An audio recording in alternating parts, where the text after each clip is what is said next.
Sim, a atual lei sobre a cidadania italiana provavelmente vai mudar. Não só para descendentes de italianos, mas para quem já mora no país também. No vídeo de hoje vamos falar sobre o Ius Scholae, Ius Culturae e Ius Soli na Itália.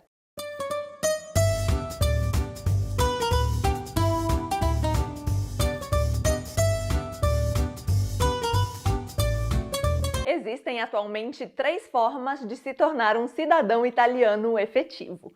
E a primeira e mais conhecida delas é o ius sanguinis, ou seja, o direito de ser cidadão italiano por descendência, por laço de sangue com outro italiano. Quem é filho de italiano é italiano, até o momento, sem limite de geração. Já vimos em outro vídeo que isso também pode mudar, mas a lei atualmente em vigor é essa. A segunda forma de se tornar um cidadão italiano é casando com uma cidadã ou um cidadão italiano.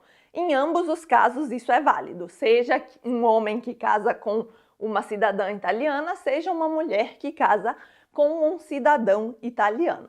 Portanto, a naturalização por matrimônio. E a terceira forma de se tornar um cidadão é morando na Itália legalmente por 10 anos. Quem reside no país com um permesso di soggiorno, uma permissão de estadia por 10 anos, consegue solicitar a cidadania italiana também.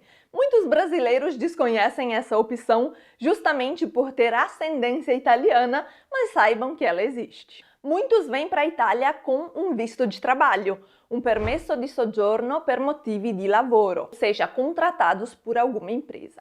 Se essas pessoas permanecerem ininterruptamente 10 anos no país e regulares com as permissões de estadia, depois de 10 anos elas podem se tornar cidadãs. Provavelmente você já conhece ou pelo menos já ouviu falar sobre as possibilidades anteriores. Porém, quais são as novas opções de cidadania italiana que já existem em algumas partes do mundo e que estão sendo discutidas atualmente? Indo por grau de dificuldade, temos como mais simples, tanto em entendimento como em implementação, o ius soli, ou seja, o direito à cidadania baseado no solo, no pertencimento ao território.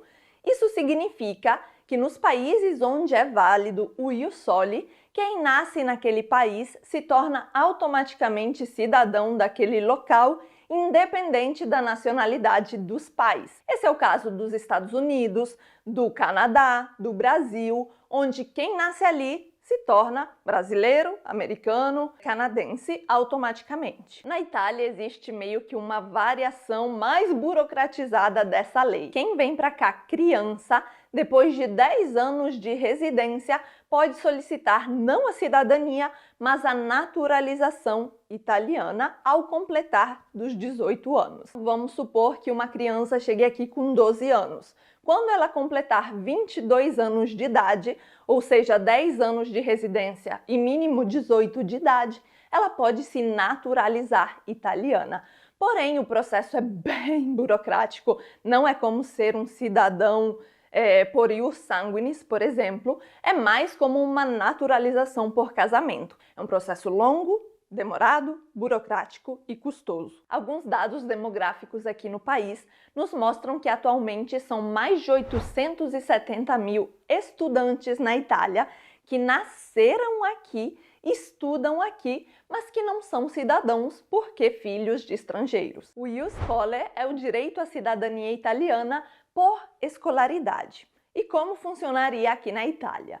Todas as crianças nascidas no país ou que tenham chegado com menos de 12 anos de idade e tenham cursado pelo menos 5 anos de escolaridade aqui, teriam direito à cidadania italiana. E por fim, muitos parlamentares italianos estariam aptos à implementação do ius culturae na Itália, ou seja, o direito à cidadania por cultura.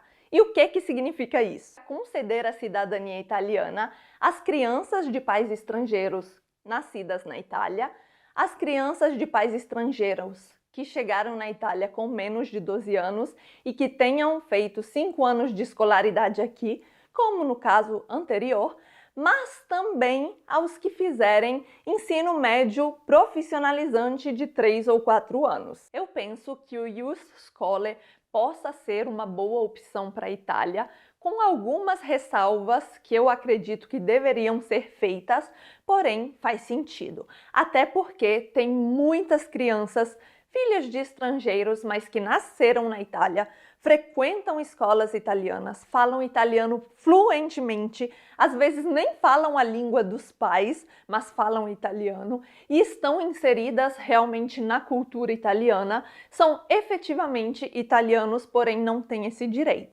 Agora, sinceramente, não vejo sentido nenhum nessa forma de Ius Culturae como querem implementar. Vou dar um exemplo. É como se um brasileiro pré-adolescente de 12 anos fosse fazer ensino médio nos Estados Unidos e se tornasse cidadão americano porque estudou alguns anos ali.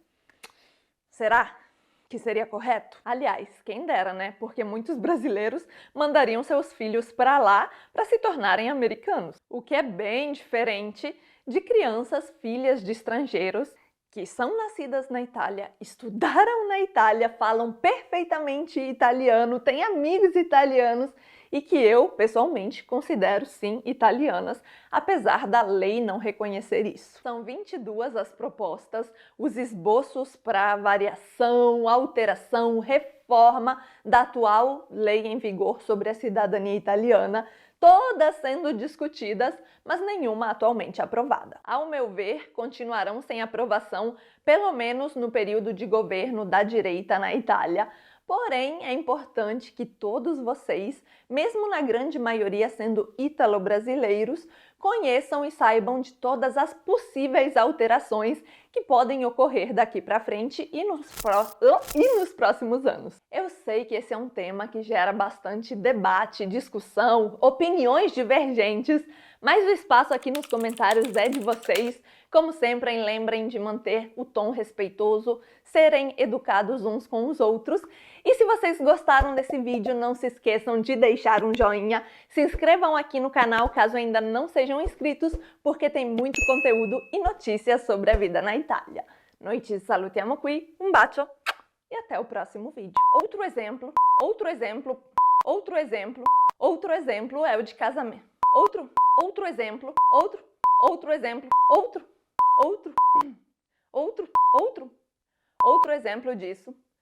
exemplo disso é o casal.